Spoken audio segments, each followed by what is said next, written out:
Michael Burry just tweeted that not only does he expect us to enter a recession in the near future, but he expects it to be a prolonged multi-year recession. Second, BlackRock, the investment firm which has been buying up homes around the country, is seeing a lot of rich people pull their money out of their real estate arm because they are worried about the health of the housing market. And not just that, today, BlackRock announced that they're shutting down and limiting withdrawals for these investors out of the real estate fund. And third, we got some new data regarding inflation and spending. So let me first start by talking about Michael Burry's tweet. This is what he said, quote, "What strategy will pull us out of this real recession? What forces would pull us so? There are none. So we are really looking at an extended multi-year recession. Who is predicting this? There are none." Now, Michael Burry, for those of you who don't know, he was the guy that predicted the 2008 crash. He shorted the housing market and made a ton of money doing it. Now, he's been openly talking about the health of the economy. He's been openly tweeting that he's worried about what's happening in the economy and openly saying that we're going to be entering a long recession. And obviously, he's been making different investment decisions because of that as well. So his recent tweet has been stirring up a lot of controversy. A lot of news sites have been covering that. But the thing that you need to understand is, why does he believe that we're going to be entering a recession?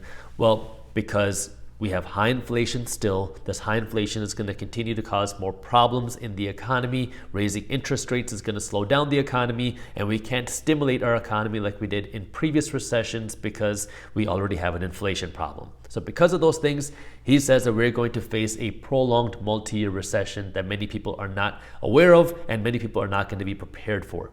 Second, on the real estate market, BlackRock is in the business of investing money. And over the last couple of years especially, they bought up a lot of real estate around the United States. There were some neighborhoods, I read a statistic that said that BlackRock was purchasing one of the 4 homes for sale in some neighborhoods. And the way that they were able to raise money to do this was, one, they leveraged up their portfolio because they have a big stock portfolio investing in a whole bunch of businesses. And then they were able to raise a whole bunch of debt based off of the value of their stock portfolio. And then they raised billions of dollars from rich people, investors. Well, now you have the interest rates rising. More and more people are worried about the housing market. And just recently, a lot of these rich people who invested into this BlackRock arm, which was investing in homes and real estate across the country. It's not just single-family homes. It's a bunch of different types of real estate.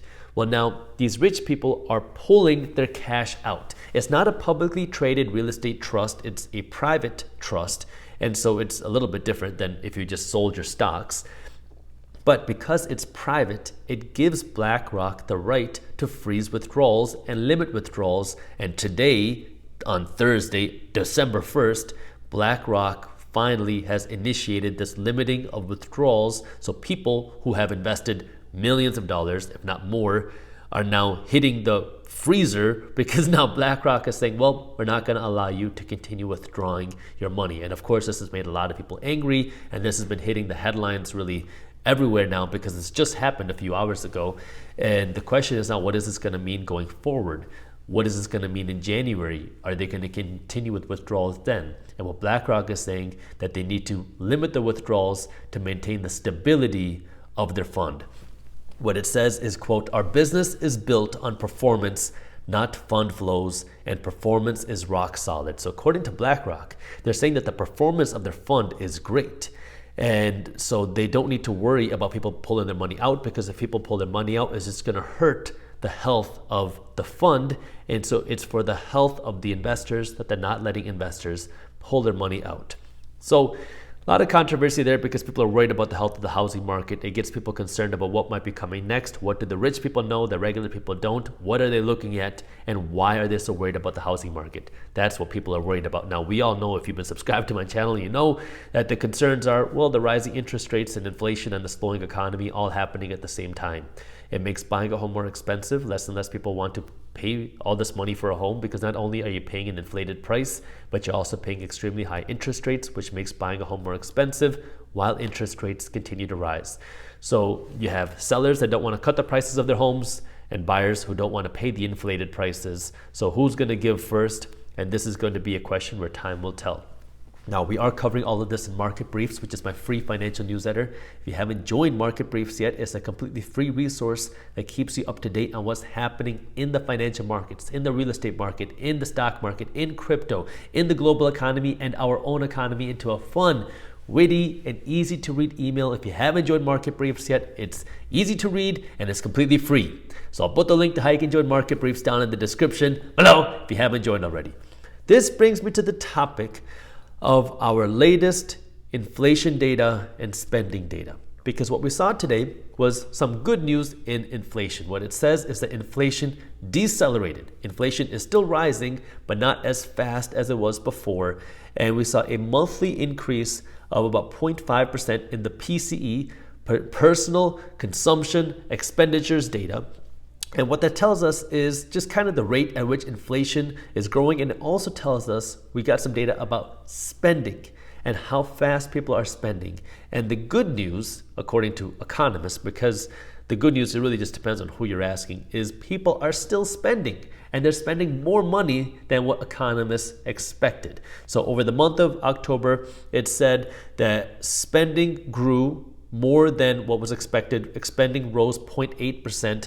And that's good news for the economy because that means people are buying more things or they're still spending dollars.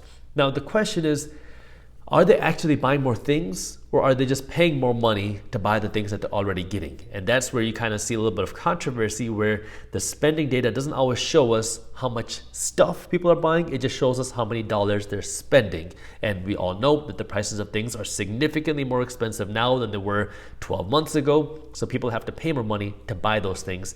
And secondly, it's how are they spending their money? Because you can kind of look at a chart and see, okay, spending is up, good. But credit card debt is also skyrocketing. So how are people spending this money? Is this money that they're making from the job or is this money that they're spending from their credit card?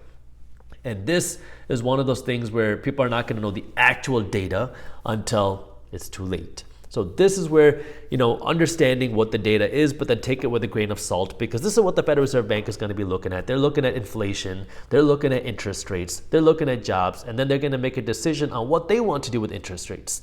And right now, the Federal Reserve Bank says that they're going to increase rates again in December, but just yesterday, Jerome Powell said that they might start moderating how fast and how aggressively they're going to be raising interest rates. Now, we still have a big inflation problem. The inflation problem hasn't gone away. So the Fed can't just leave inflation alone and expect it to go away. So that's one thing you have to understand.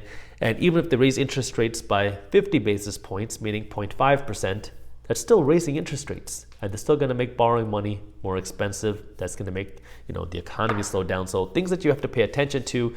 We'll know what the Fed is going to do in a couple weeks. I'll be covering that here and in Market Briefs. But they're going to be looking at this inflation data. They're going to be looking at the spending data, and that's going to help influence their decisions because the Fed doesn't want people to keep spending so much because they're trying to slow down demand. And if they still see spending very high, that's more fuel for them to continue raising interest rates aggressively. However, inflation falling is less fuel for the Federal Reserve Bank to continue raising interest rates aggressively. So they're going to look at all these factors together when they come to a decision. But the key here really isn't to worry so much about the economy, but rather worry more about yourself. Because you can't control what regular people do, but you can control what you do. And if you want to be able to survive and thrive through an economic slowdown, the key here is you got to have some cash put aside. One, to protect you, and second, to take advantage of opportunities that might come your way. So this is where you want to control your spending now, because I've seen this with a lot of people that I know that are commission-based people or people who have big incentives, bonus-based commission structures. People made a lot of money over the last couple of years, and they inflated their lifestyles over the last couple of years based off of the money that they made. Well, if the income goes down, but you have all those payments to make, somebody's going to be left with a lot of expenses and not enough income. And this is where you want to do some damage control right now. If you are in that position where you have a lot of expenses and income that's kind of shaky, see what you can do to lower some of those expenses. That way you can create a buffer. That way you can protect yourself no matter what's going on. Of course, we keep you updated on Market Briefs. If you haven't joined Market Briefs yet, make sure you do so. And today is December 1st, and I'll see you all tomorrow. Thanks for watching, and as always, keep hustling.